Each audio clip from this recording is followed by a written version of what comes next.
That spark plug is cutting out. Turn it up a little bit more. Okay.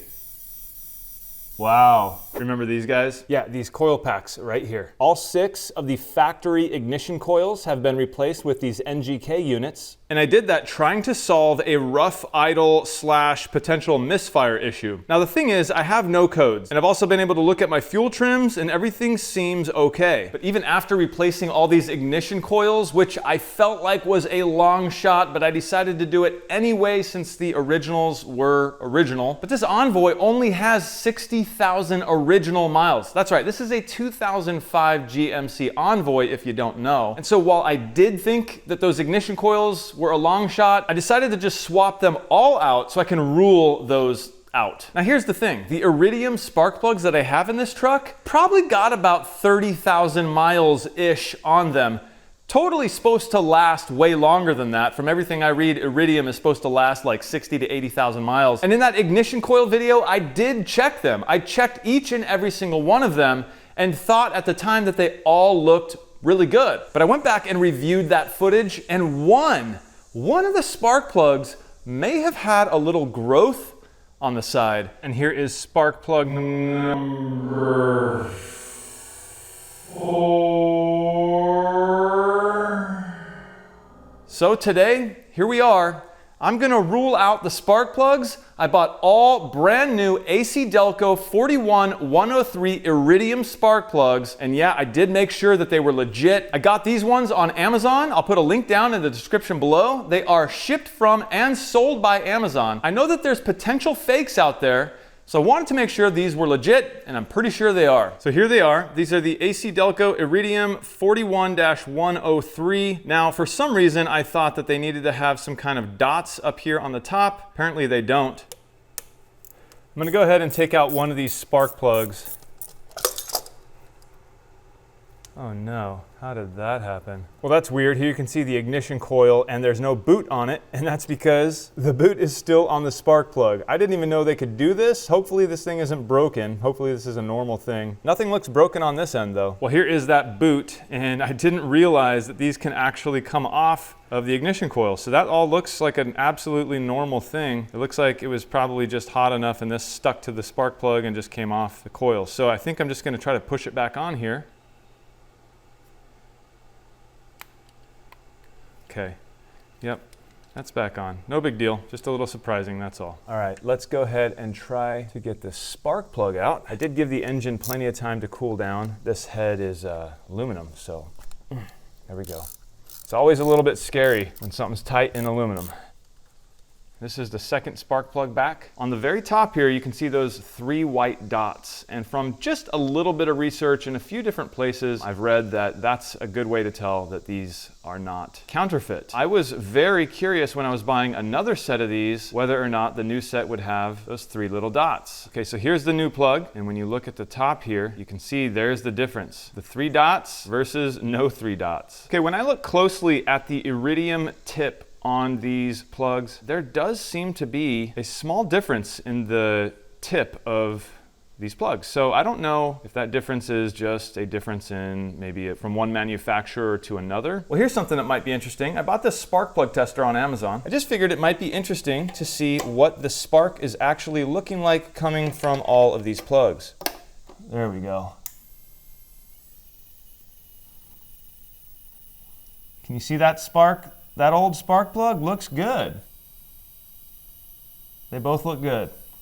I just removed all of the spark plugs out of the vehicle. And so right here, I have spark plug number 4, the 4th one back from the front, and spark plug number 5, okay? Now, spark plug number 4, from my last video, I noticed that on that spark plug, there's a little bit of a growth looking thing on it. And so it was my curiosity that maybe this one spark plug was my issue with this rough idle all along.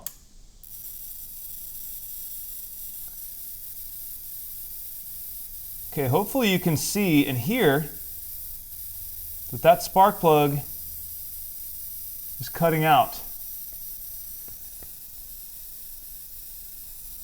Let me put it up a little bit higher. Oh, wow.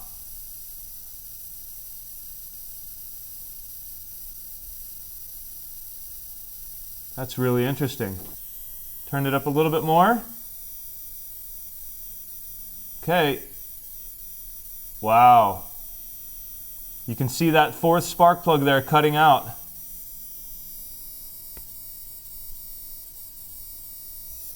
Now I think what I'll do here, just to verify that maybe it's the circuit in this tool here, I'm gonna just swap them. So this is the fifth one, I'm gonna put down on the ground. I'm just gonna take this fourth one and carefully move it over. The fourth one is now in the far side. We're gonna keep an eye on this fifth plug here in this first socket there, just to verify that it's not the machine itself, that it actually is the plug. So let's see.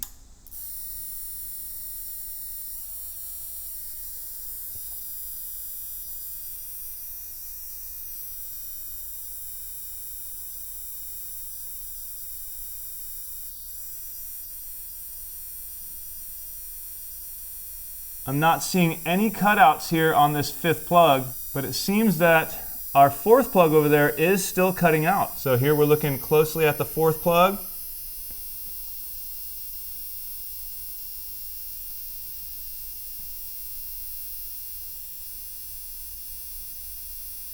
It's cutting out. That plug seems to, according to this little test on the ground in that little machine, it seems to be showing that that fourth plug may be an issue.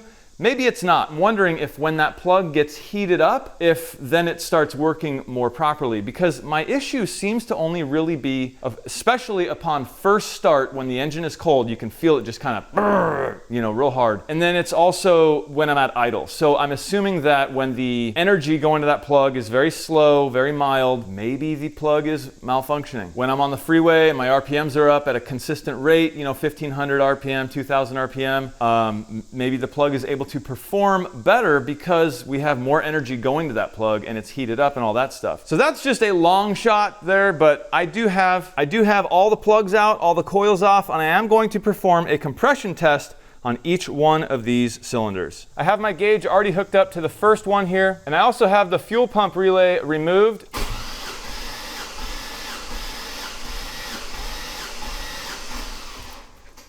Almost 185, or is that 190? Cylinder number 2.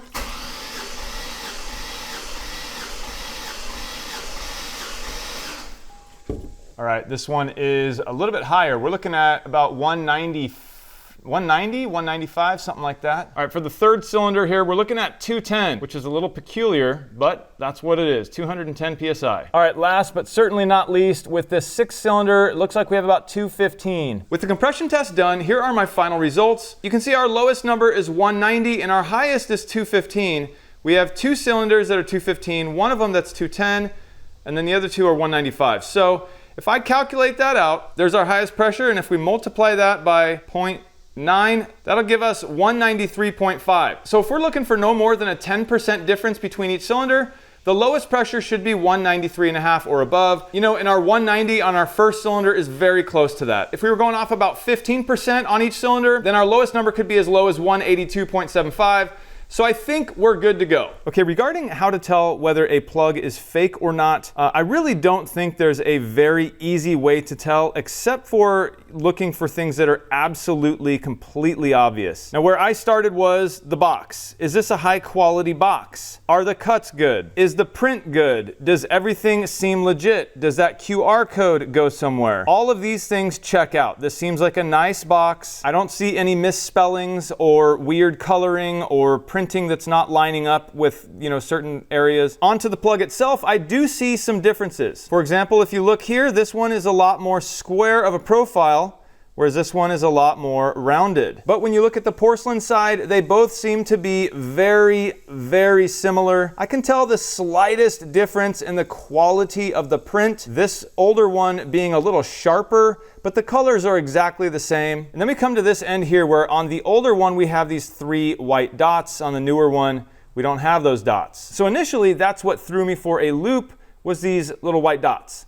I was starting to think that these new plugs I just got were not genuine, but I ended up calling my local O'Reilly Auto Parts, and one of the employees there was kind enough to send me some pictures of this exact plug sitting on his shelf. So he pulled one off the shelf, snapped some photos of it, and sent them over to me, and they look identical to this one. So I know that the new plugs do not have the 3 little white dots on the end there, and everything else looked identical to this one. So I'm 99% sure these are legitimate, genuine plugs. They were shipped from and sold by Amazon, and by the way, I'll put a link for these down in the description below, but I'm gonna go ahead and start installing these plugs into this engine. And I got my torque wrench here set to 156 inch-pounds, which is 13 foot-pounds, which it says right here. Torque these spark plugs to 13 foot-pounds. Right there. Well, all the plugs have been installed, all the ignition coils are on, and everything is back together. All right, here goes nothing. I hope we're all back together. Oh, I knew that would happen. The battery's dead from the compression test. All right, I have my battery tender hooked up to the battery. I'm gonna let this thing charge for a few minutes and see if I can then get it to start. By the way, if you don't have one of these things are awesome. I'll leave a link down in the description below. All right, let's go ahead and give it a shot. It's only been charging for maybe 10 minutes, so I'm gonna try it.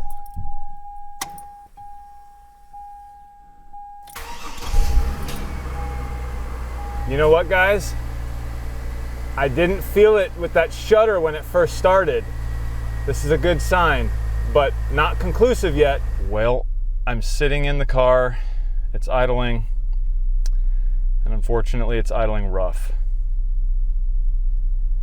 I just don't know what the deal is here, guys. I have done everything and ruled everything out. We seem to have great compression, all brand new spark plugs, all brand new ignition coils, as well as everything else I've done. New fuel pump. Starting to think that it's probably fuel injectors or potentially the intake manifold gasket. Maybe I have a really big vacuum leak from that, but that's disappointing. It's hot. It's like 95, 96 degrees outside today here in Tennessee, and it is humid, so I've been sweating all day. And this is not what I wanted to see. What's interesting is it's almost doing it worse. Well, I'm back home and I can confirm with you that the problem is still there. The problem persists. Thanks guys for watching. I'm Jimmy for One Road, and I will see you in the next one.